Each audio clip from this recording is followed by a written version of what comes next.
সাবেক প্রেসিডেন্ট ফাঁকি দিয়া চলে গেছে, মানুষটার পায় নাই। কথা বলে এখানে শুভঙ্করের ফাঁকি আছে না নাই? আরে ভাই, এয়ারপোর্ট দিয়া একটা বিড়ালের পক্ষে সম্ভব না ইমিগ্রেশন পার হয়ে যাওয়া। আর এইরকম একটা হেভি ওয়েটেড পার্সন চলে গেল আরামে, কেউ টের পেল না। এটা শুভঙ্করের ফাঁকি। বাচ্চারা আন্দোলনে নামছে, ওরা তো বাচ্চা, ওরা তো গভীরটা বুঝে না, ঠিক না? আমরা বুঝেও কিছু বলতে পারছি না। আমাদের নীতি হচ্ছে ওয়েট এন্ড সি, অপেক্ষা করো আর দেখতে থাকো। আল্লাহর পক্ষ থেকে একটা ফয়সালা অবশ্যই এদেশে মুসলমানের পক্ষে হবে, ইনশাআল্লাহ। হবে না? এই বিশ্বাস আছে? এই পৃথিবীর মানুষের চোখ ফাঁকি দেওয়া যায়, মহান আল্লাহ তাআলা ওনার কুদরতের চোখকে ফাঁকি দেওয়া যায় না। আমি একটা ছোট্ট ঘটনা বলছি। উসুদুল গাবা হাদিসের কিতাব, আসমাউর রিজালের কিতাবে এসেছে। ওমর রাদিয়াল্লাহু তাআলা আনহুর ছেলে ছিল আব্দুল্লাহ ইবনে ওমর। নাম শুনছেন না ভাই?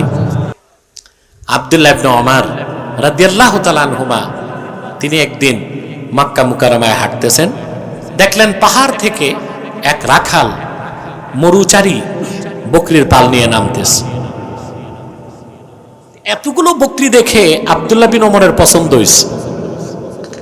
তিনি বললেন, বিনি শাতাম মিনাল গানাম, তোমার এতগুলো বকরি থেকে একটা বকরি আমার কাছে বিক্রি করো, একটা বকরি।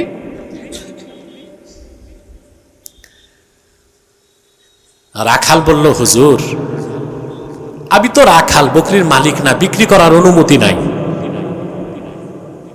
বলে বাহ। তিনি অবাক হয়ে গেছেন যে একটা রাখালের ভিতরে কি তাকওয়া। তাকে টেস্ট করতে আব্দুল্লাহ বিন ওমর বললেন, তা এক কাজ করো, একটা বকরি বিক্রি করে টাকাটা পকেটে রেখে দাও। বলে না, আমার মাহাজন খুব শক্ত, বকরি আউটপুটের সময় গনে, ইনপুটের সময় আবার গনে। তো তিনি তারে পরীক্ষা করতে যায় কৌশল শিখাইলেন। বললেন, আরে রাখাল, একটা বকরি বিক্রি করে টাকাটা তুমি খাও, আর জিজ্ঞেস করলে বলে দিও একটা বকরি বাঘে খাইছে। মরুভূমির সহজ সরল যুবকটি বলল, ইবনে ওমর, একটি বকরি বিক্রি করে টাকাটা পকেটে রেখে দিব, মহাজন জিজ্ঞেস করলে বলবো একটা বকরি বাঘে খেয়েছে, সে তো মেনে নিবে। কিন্তু আপনার কাছে আমার প্রশ্ন, ফা আইনাল্লাহ, তা আল্লাহ কোথায়? অর্থাৎ আল্লাহ তো ইলমান কুদরাতান সব জায়গায়। আমি যে দুর্নীতি করব আমার মনিব টের পাবে না, আল্লাহ রাব্বুল আলামিনের কাছে আমি কি হিসাব দিব? এই ভৌত বিশ্বাসের নাম তাকওয়া। এই তাকওয়া যে অফিসারের ভিতরে আছে, সে কি কলম ঠেকায়, ফাইল ঠেকায় ঘুষ খাবে? পুলিশ সুপার যার ভিতরে এই তাকওয়া আছে, সে কি ঘুষ খাবে? ডিসি যার ভিতরে তাকওয়া আছে, ঘুষ খাবে? আমলা যার ভিতরে তাকওয়া আছে, সে কি ঘুষ খাবে?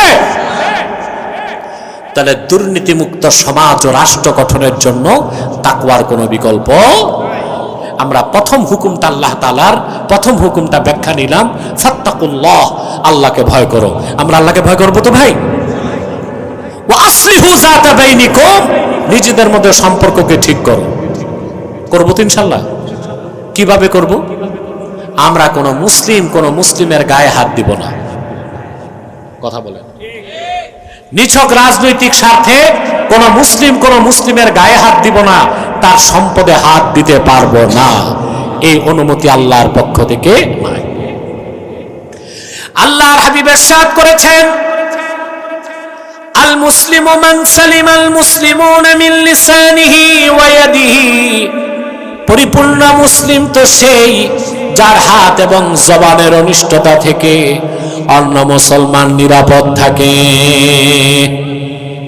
হাদিসের ব্যাখ্যায় বদরুদ্দিন আইনি উমদাতুল কারিতে লিখেছেন, আলামাতুল মুসলিমিল কামিল সালামাতুল মুসলিমিনা মিন লিসানিহি ওয়া ইয়াদিহি, একজন পরিপূর্ণ মুসলিমের আলামত এটাই যে তার হাতের অনিষ্টতা আর জবানের অনিষ্টতা থেকে অন্য মুসলমান নিরাপদ থাকবে।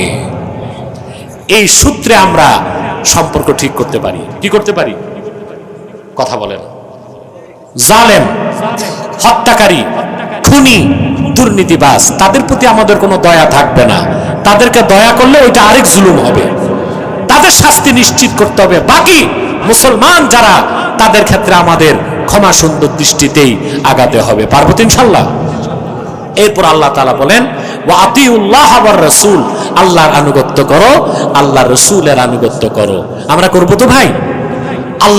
আল্লাহর আনুগত্য কি, আল্লাহ রসুলের আনুগত্য কি?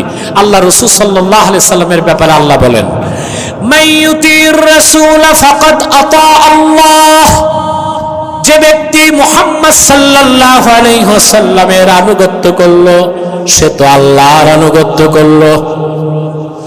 তার মানে আল্লাহর আখিরি নবী মুহাম্মদ সাল্লাল্লাহু আলাইহি ওয়াসাল্লাম ১০০০ বছর আগে আল্লাহর পক্ষ থেকে যে দ্বীন এনেছেন, শরীয়ত রেখে গেছেন, সুন্নাত রেখে গেছেন, সেই দ্বীনকে বিশ্বাস করে শরীয়ত মোতাবেক চলতে হবে। আর জীবনের সকল ক্ষেত্রে সেই সুন্নতের অনুসরণ করাটাই আল্লাহ রসুলের আনুগত্য। আর আল্লাহ রসুলের আনুগত্যটাই আল্লাহ রাব্বুল আলামিনের আনুগত্য। বলেন সুবহানাল্লাহ। এই চারটা কাজ করবেন। যদি করেন, আল্লাহ বলেন ইন কুনতুম মুমিনিন, যদি তোমরা মুমিন হওয়ার দাবি করে থাকো তাহলে আমরা পরিপূর্ণ মুমিন হতে পারবো। আল্লাহ তাআলা আমাদেরকে যেন সকল প্রকার শিরক, কুফর, নাফরমানি, বদ্দীনী থেকে রক্ষা করেন। বলুন আল্লাহুম্মা আমিন।